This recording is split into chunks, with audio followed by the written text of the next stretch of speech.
I'm in New York City for the first time in a while, and this is a city that I have a relationship with as with no other city. This was the big emerald city that beckoned me from suburban New Jersey when I was a teenager. Pretty much for as long as I can remember, the things I cared most about was music and art in various shapes and forms.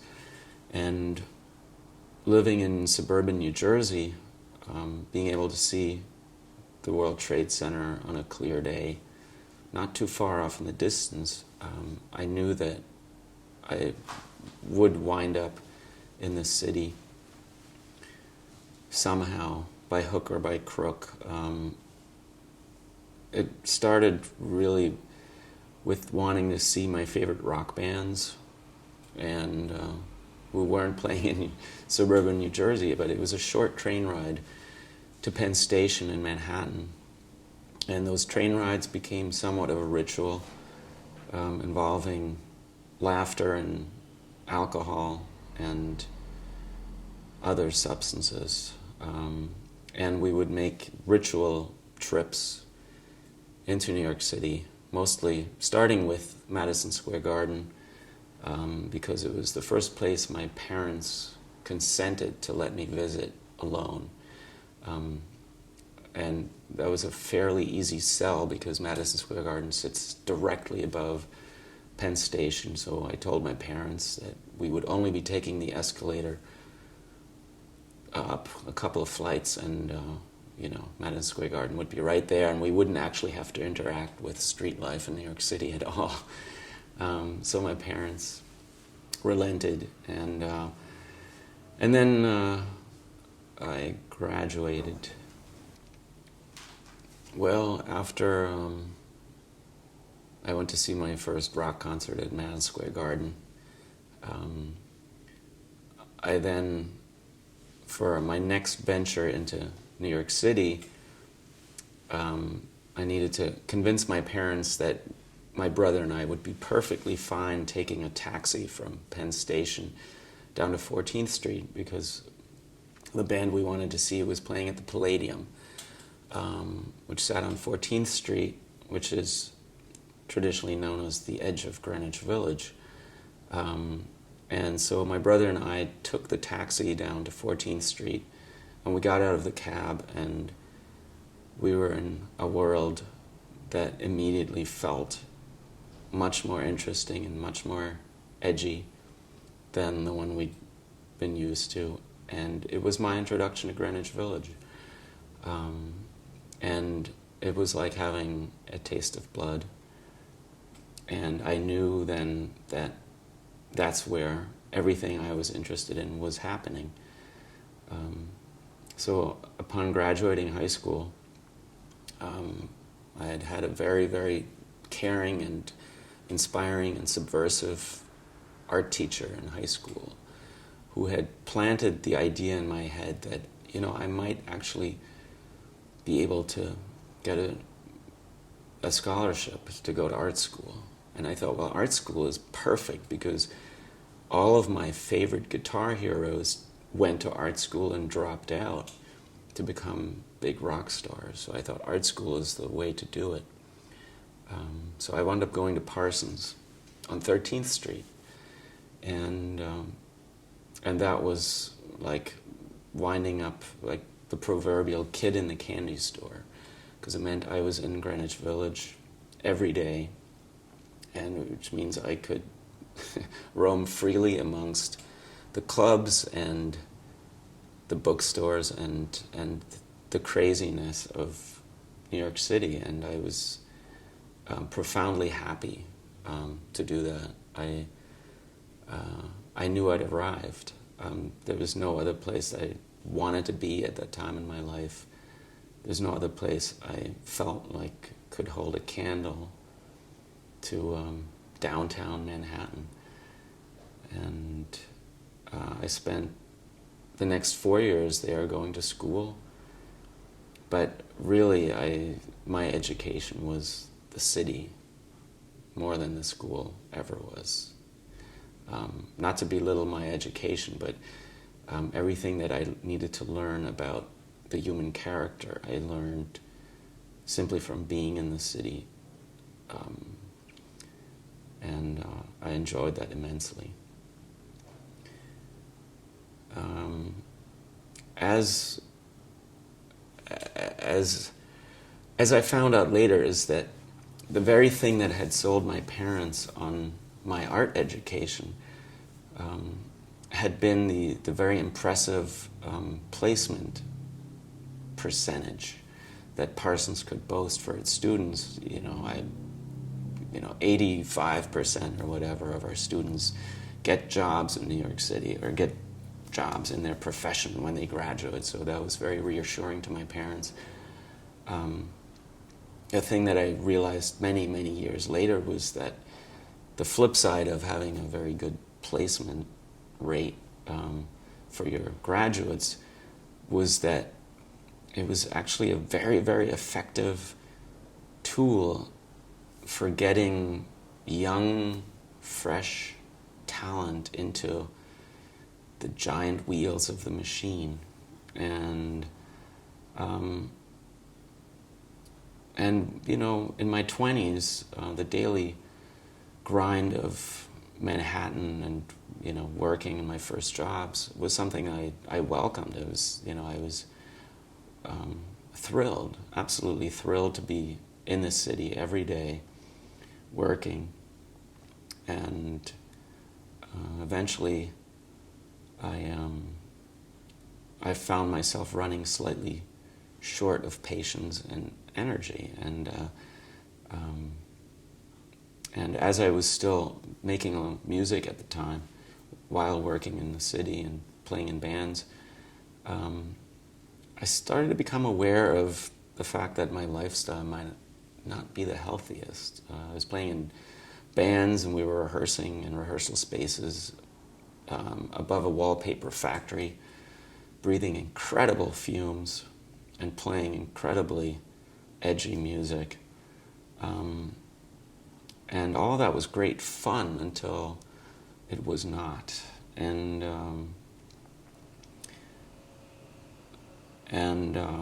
fast forwarding 15 years down the road from arriving in New York City, I found myself invited to a wedding in upstate New York, about 2 hours north in the country. And so I'd heard about upstate New York, I'd heard about Woodstock and all of that hippie stuff and the country, and it was all very suspect to me. But I took a ride because one of my colleagues was having his wedding in upstate New York. I drove up there with my girlfriend, and we were on the Taconic Parkway or Expressway and completely overshot our target. And it's very, very dark, and we decide we need to make a U-turn. And we decide, okay, let's turn this thing around, but first I'm going to take a pee. So I get out of the car, and I'm standing by the edge of the road in the darkness, taking a pee, and then I turn my head up, and I gasp at the sight that I saw. It was a starry sky. And I felt as if someone had taken the entire earth and turned it upside down, and I was looking down at this huge, huge chasm, this huge blackness filled with stars. And it spooked me because I realized I had not really seen a starry sky. In fact, I hadn't really looked up a whole lot because New York City is a place that often demands that you keep your eyes on your feet and on the sidewalk just ahead of you in order to not lose your footing. So I had, proverbially, I'd spent about 15 years keeping my focus down in front of me or at the immediate destination, and I hadn't really looked up. And I felt incredibly humbled by the sight of the stars and feeling very silly for having lost touch with that aspect of life, the cosmos. It shook me to the core, and within 1 year of that experience, I had relocated to a barn in upstate New York, a converted barn, and dropped out from New York City. It was a process that felt as natural as needing to be in New York City, and it was tricky because I did not really know how to move in the country. I'd been used to walking everywhere, and suddenly I drove everywhere, and often when driving everywhere I would come across roadkill, sometimes by my own doing, and that was something that I also didn't know how to negotiate, emotionally and psychologically. It was tricky. The thing that really was responsible for me even having the courage to leave New York City was the Apple computer and telephone-based modems. Because as soon as I felt like I could phone my work in, I felt, okay, I could do this from someplace other than New York City. And so it was the advent of computer technology that really allowed me to even toy with the idea of leaving New York City, because the thought of leaving New York City had been really unthinkable. I always felt like, when you leave the center of the Western world, you will basically turn into a pumpkin, and you will be put out to pasture, and you will have nothing left to offer that New York City might want. I spent the next 15 years in upstate New York, somewhat realizing that I had latent hippie tendencies, while at the same time feeling very much like a city person out of his element. And I found that I needed to do that for my sanity. It wasn't like I felt like I'd, left my mark on New York City in any way, shape, or form. I felt like when I left, it was almost in the dead of night, so to speak. But my focus, remained on New York City for as long as I lived in upstate New York, because, to see a show or to see friends or to go to a museum or to meet a client, back in the days when my clients actually would have me visit occasionally. High-speed internet has pretty much removed client lunches from my schedule. And so New York City remained my gravitational center, certainly my economic gravitational center, for 30 years, just about. And then as happens sometimes once you get over the initial fear of leaving New York City in the first place, once you've gone someplace else, leaving for yet another place becomes slightly easier. And then I found myself being willing to relocate to coastal Maine 4 years ago.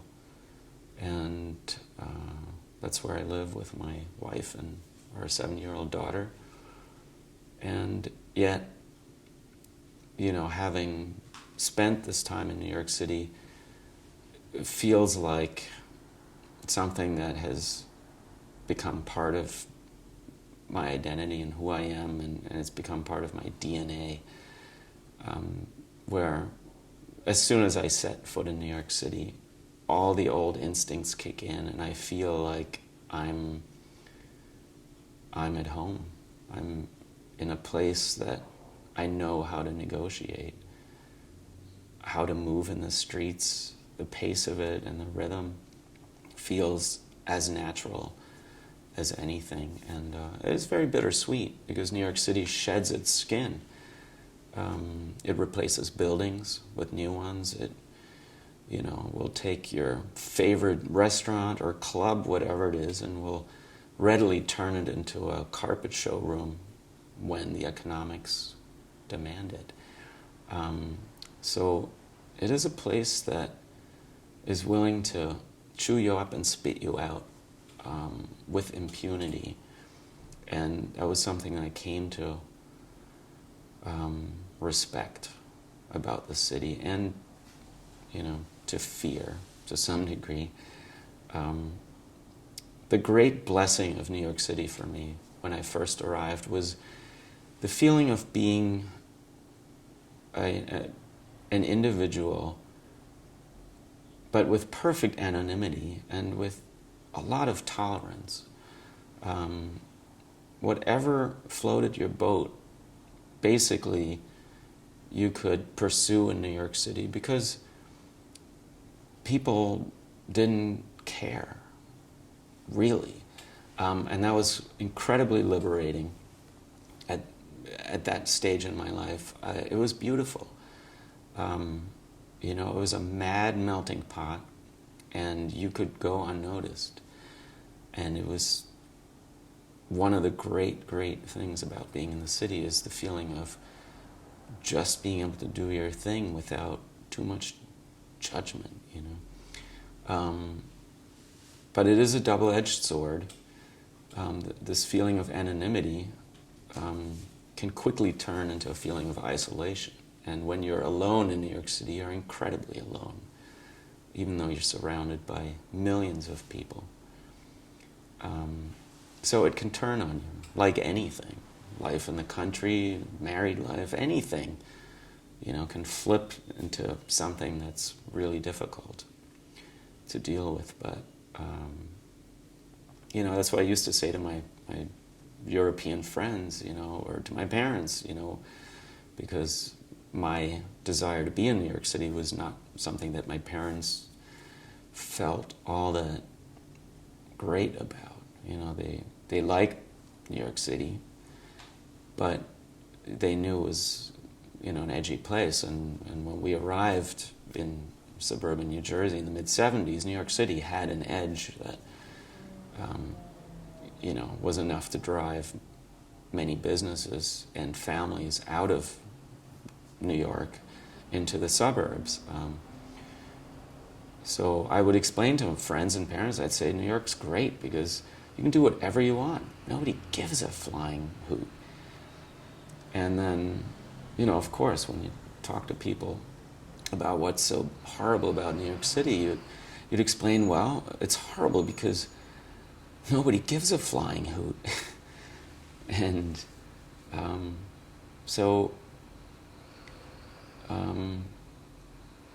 the other thing that New York City was very, very good at doing, and then the thing that I think makes it one of the best schools you could ever attend in your life, is that New York City forces you to define your identity.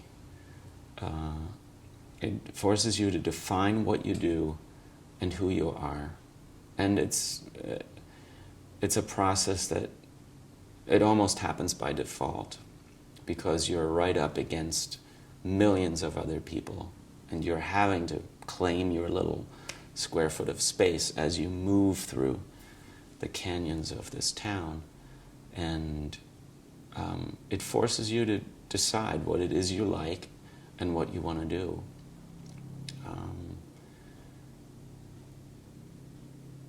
At one point, I started to think of New York City as being a giant train station for a human destiny. Okay, well that sounds maybe a little laying it on a little thick, but New York City is like a giant train station, and a train station is a place that you don't live in. It's a place where you stay focused on which track you need to get to in order to catch your train. And I think for a lot of people, New York winds up a really good platform to launch a career or, just a life.